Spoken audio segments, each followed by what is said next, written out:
Good afternoon, everyone. Father Michael here with Christ Church Live. Glad that you can join us. Today, I have the great privilege to spend some quality time with our very own Michael Morgan, the choir director here at Christ Church.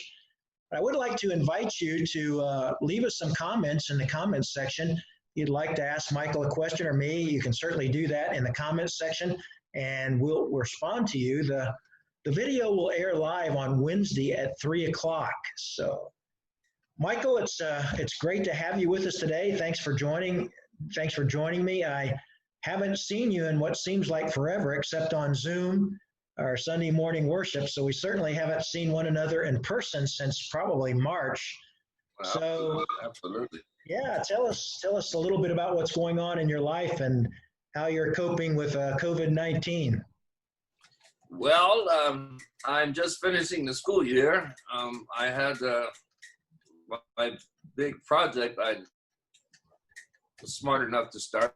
I put 90 videos together of all my kids playing their instruments. So that was quite a challenge.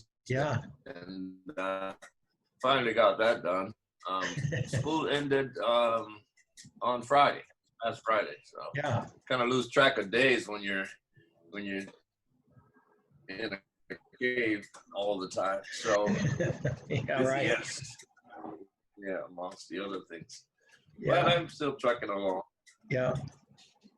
So the school year was all year project for you? I mean, started September all the way? No. Yeah, I started this project once we went into this COVID-19 thing. We started working at home. So I started having Zoom classes, and I had them all give me an input and a video input. And I put all those videos together for the presentation at the end of the year. So that was, it was quite challenging. But it turned out to be nice. Yeah, that's a lot of work. Zoom videos. Yeah. A lot of work. It is. So I'm going to try to figure out a better or easier way next year. Yeah. So we should be pretty well abreast of what's going on with Zoom by then, the way things have been going. We have so many meetings with Zoom, and pretty much you just hear people say they're zoomed out. You know, they're tired of looking. Absolutely. Yeah. Yeah. Well, we haven't been able to. Certainly, I think it was mid-March when life caved in, and we haven't been able to worship at Christ Church. And I know you have a wonderful choir. You met on Thursday nights, right, before for choir rehearsal. So none of that's happening now, of course. No. And yet you and Jeff are coordinating special music for our Sunday services. So how's that going? That working out fairly well for you? That's working out. The contact with Jeff is working out just fine. We've always emailed and text and stuff during the week all the time anyway. So that didn't change. It's the not being able to see each other physically. Yeah. But that's okay. Other than a couple of times, I'm concerned about the choir members. Well, one of my concerns is I can't do Zoom with all the choir members because we aren't all, at the same technical stage here. And let's be real, the median age of the choir is not one that's going to be technically advanced and want to get into all that stuff. Right. And whether or not they want to do it on the phone and that kind of thing. So it becomes difficult. Certainly presents a lot of challenges, doesn't it? I was thinking the other day, you and Jeff have really formed a good relationship across the years. And so you work well together, you and he. Absolutely. Yeah. Yeah, we pull on each other's chain every day. You seen pictures of his cat Motley? Oh yes. Oh yes. That's a big cat. That's a big cat. And I've heard a lot of Motley stories too. So that isn't it. Big cat.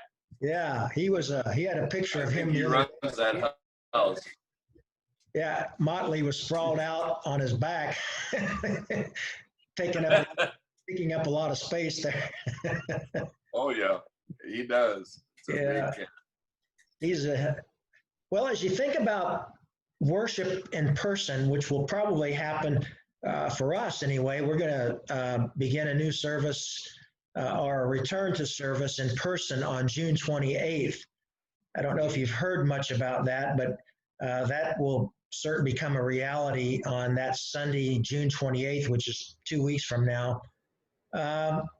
When you think about returning to in-person worship, what do you miss most about when we gathered at Christ Church? What are some of the things that really stand out for you about a corporate body of people coming together, a community of faith worshiping together? Well, the biggest thing that you kind of miss is the aura of the whole thing. Is when you're in a church setting and you're sitting there, and I miss that mostly. It's along with actual physical contact with people, sure. Which I love to do. I love shaking their hands at the end of service. I love trying to remember all the names, but that is a big thing that you miss, and that kind of over the years has meant church. The coming together of all the people and talking, and you get a certain feel, not from just a video, but you get a certain feel from being around people. Yeah, that energy. That's a big deal. Yeah, that energy that you get. Yeah, I kind of mentioned, and I think it's the same for the choir. You've sang on Zoom. Connie has as well. How others, it's you get a certain energy from the crowd. When I'm preaching a sermon, when we're in person, it's kind of nice because if you can tell if people are dozing off, you probably need to do something differently, and it's usually happens to me. People doze off, but they never doze off when you're singing, which is remarkable. They love to hear you, and we got so many comments the other day when you sang on the Zoom, as we do with all of our guest musicians, which is really wonderful because it's sort of a false setting to me, and Charlotte's usually recording it for me if I do it at the church. So I at least have one person to look at. So it's not too bad.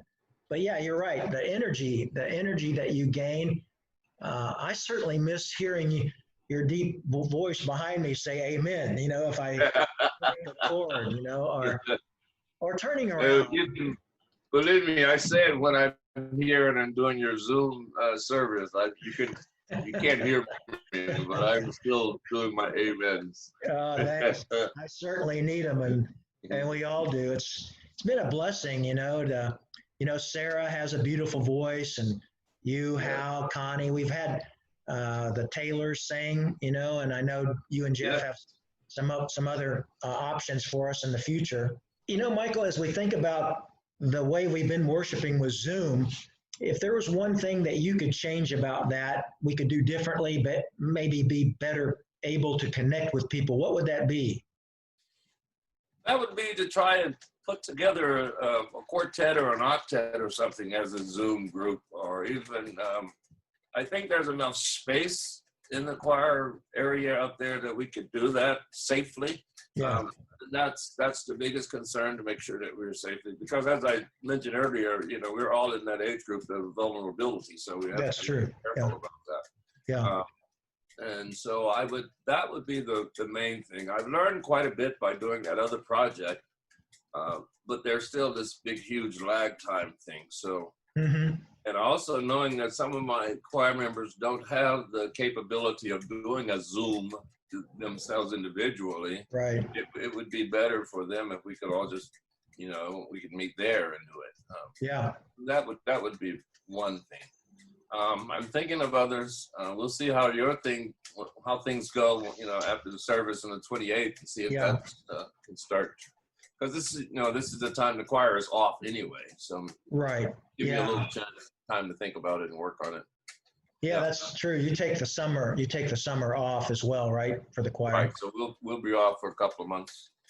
Yeah, I think we'll get a good feel on the 28th. And it may very well be that it doesn't work out. We're just going to see how that goes, because it's so hard to we don't want to be the police, the police for telling people not to hug or shake hands, and That's right. sort of defeats the purpose of worshiping together. Yeah. I think there's only 3 or 4 churches right now in the diocese that are going to try this worship service in person again. Right. And 2 of us are doing it outside. We're doing it in the courtyard. Right. It's certainly a lot easier and probably healthier, safer. Yeah. So we'll try that. But we've got a good committee working on that, with Bob Ketz and a group of people. Charlotte's on that committee of when we do come back to in-person worship. So it'll be a good barometer test for us on the 28th for sure. Oh, good. Yeah. Well, there's so many things about Christ Church worship that's so magnetic and so dynamic, and to not be able to do it in person is sort of hard, difficult, you know what I mean?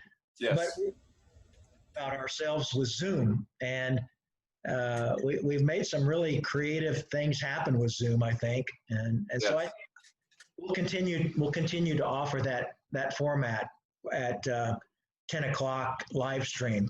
So that'll, and as you said, we have so many elderly that it's hard for them to get out even when we gathered for church, and now they can just turn on the computer and worship. So it's not something we're going to do away with, actually. We're going to continue that. Well, that's good. I think it reaches some people that normally wouldn't get to. So that's good. Yeah. Well, so much is happening in our world. I wanted to shift gears a little bit and pick your brain, pick your heart maybe. As you know, have you seen on the news in recent weeks the culmination of the killing of George Floyd, an innocent African-American, just one of many Black persons that have died as a result of racism, injustice, police brutality in the last several years. Of course, this event seems to be the straw that broke the camel's back, and sparked numerous protests, and some peaceful, some violent. But as you think about this from your perspective, how has this affected you? Were you able to see the incident live on television with the officer with his knee and George Floyd's neck, and all that has since subsequently happened from that one event? Not that was isolated, because it's been ongoing for a long time. I mean, for a very long time. Yeah. I've been able to see it, and even this past one, this Saturday one in Atlanta, which was just ridiculous. Yeah. This racism thing, it's crazy. It's been around forever, all of my life. I've been a victim of it all of my life, and it's funny. Well, it's not funny, but when I was in high school, my senior year, I wrote a poem. I wrote an essay on the Civil Rights Acts of the 1960s and the United States Constitution, and I actually went on to win an oratorical contest with that speech. Wow. I wish I could still find it, but it's been 50 years ago. But it's the same thing. You, as an African American, you learn, particularly I was born in Birmingham, Alabama. The 16th Street Church was down the street from my church. The dogs and all that stuff. I actually witnessed and grew up and went through that stuff. So this what's happening now, to me, was inevitable. It's gonna happen. It has to happen. And change has to happen. We have to, and I hope you understand this. I'm not speaking for all Black people. I don't want anybody to get that idea, but there has to be good white people to change it. Yeah. It has to happen from that way, because I was talking with somebody in San Diego quite a few years ago who said that we need to go and address this issue from a position of power and strength, and you don't have it. My response to him was, you simply don't have it. You don't have the power and strength that you need to make the change. And it's gonna require somebody else doing it. Yeah. And that's the simplicity of it. But it's going to require that. It's going to require somebody else fixing it, because you can't fix it when you're the oppressed. That's right. Yeah. You can't do the fixing. It's just impossible for it. There is a double standard that we've known about. I will bring up this issue, though, about Christians. And it's going to take Christians to actually stand up and be Christians. I was amazed at some survey that talked about how many people profess to be Christians in the United States. And like, how can that be? I guess we got a lot of silent Christians. You know, going to church isn't the answer. That's not the deal. That's not what you're there for. And because I think about, you know, I've worked in all these churches, Presbyterian, Methodist, and thing. I grew up Baptist, and I'm now, you know, working in an Episcopal church. But I don't call it working. I worship through the choir. But my whole thing is about Christianity, and I think there are more Christians that need to be a little more outspoken than they have been. And it's just the reality of it. And that's, I don't know if I'm going to see all the changes that need to happen in my lifetime. I don't know. Never have. When I was a kid in high school, this might be off the subject, I was walking home from school when a policeman put a gun in my face. And I had a book bag in my hand. And he asked me where I was going. And I was walking with this huge book bag. And I told him I was headed home. And he said I looked like somebody he was chasing.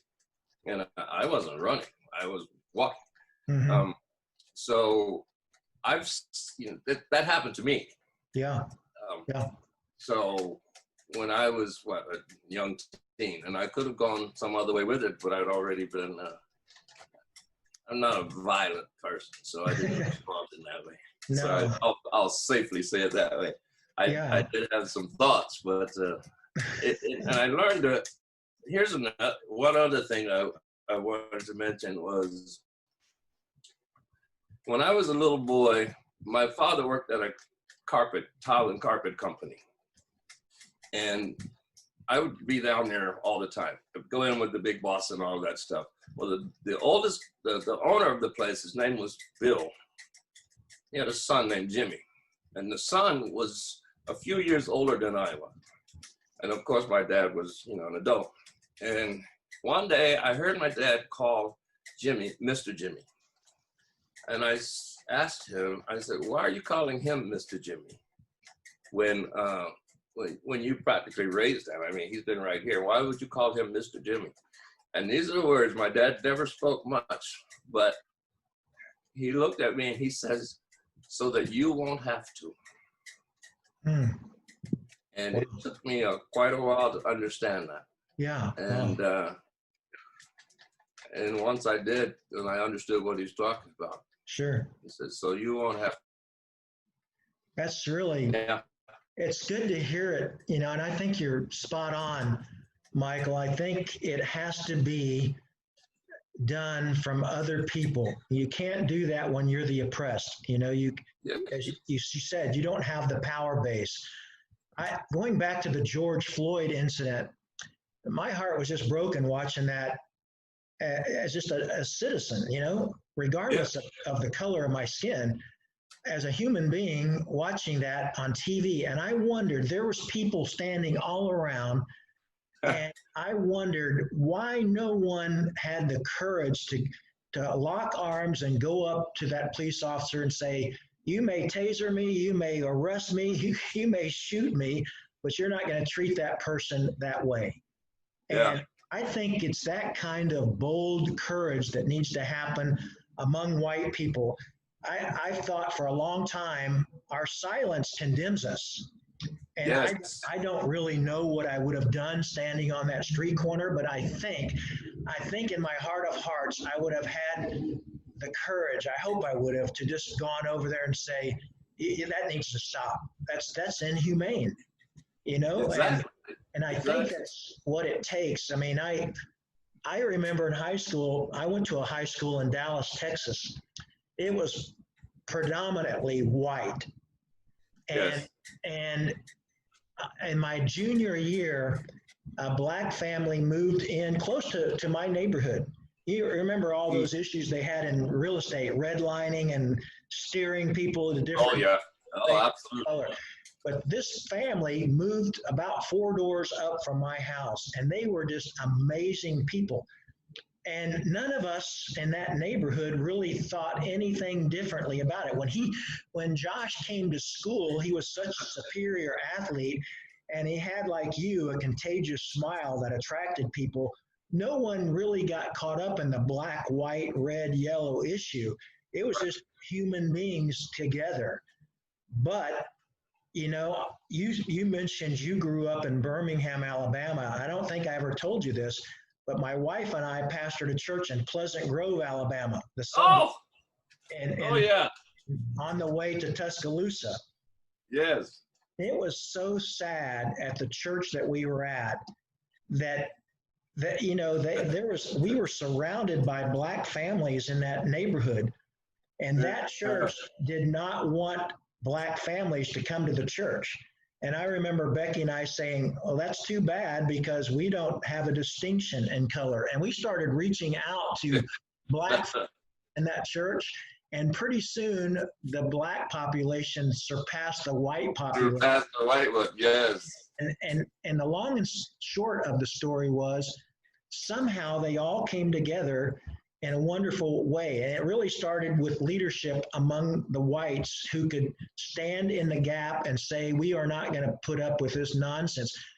And I would always challenge them. I say, you know, in Alabama, it was like Martin Luther King never happened. Selma never happened, you know? Yes, yes. People, you know? But it was really a wonderful experience of what happened in that church. And it transcended color, you know? It was about humanity. And that's really, I'm glad to see. I went running on the Embarcadero the other day, and there was a small protest there, but it was made up of more white people than black people. And they were shouting, you know, that we have to come together and solve this problem. And I thought, that's wonderful. Yes. That's what you were saying. That's what it takes. Yeah. Yeah. That's exactly it. Well, yeah. My oldest son lives in St. Louis, and he grew up in the Ferguson thing, you know. Oh, yes. He would call us and say, Dad, it's just so sad, you know, so sad to see what's happened in our nation. And he's got 3 little girls now trying to explain all of this to them, you know. Yes. And, but, you know, I think really that this was the straw that finally broke the camel's back, that something has to happen and must happen. And we can't, you know, white people cannot remain silent anymore. And these younger people are talking, and that's where it's good. And when I was growing up the whole time, I would hear things like, they're always going to be like this, and that generation actually just has to die. They're not going to change. No. And there's some of them that unfortunately just need to go pass along, and then maybe there's something else will come out of your next generation, that kind of thing. Yeah. But it's education. You know, I still remember growing up in Florida, in St. Petersburg, Tampa. Yeah. As an 8-year-old all the way up till age 10. And I still have terrible memories of getting on a bus, and it had colors to the rear.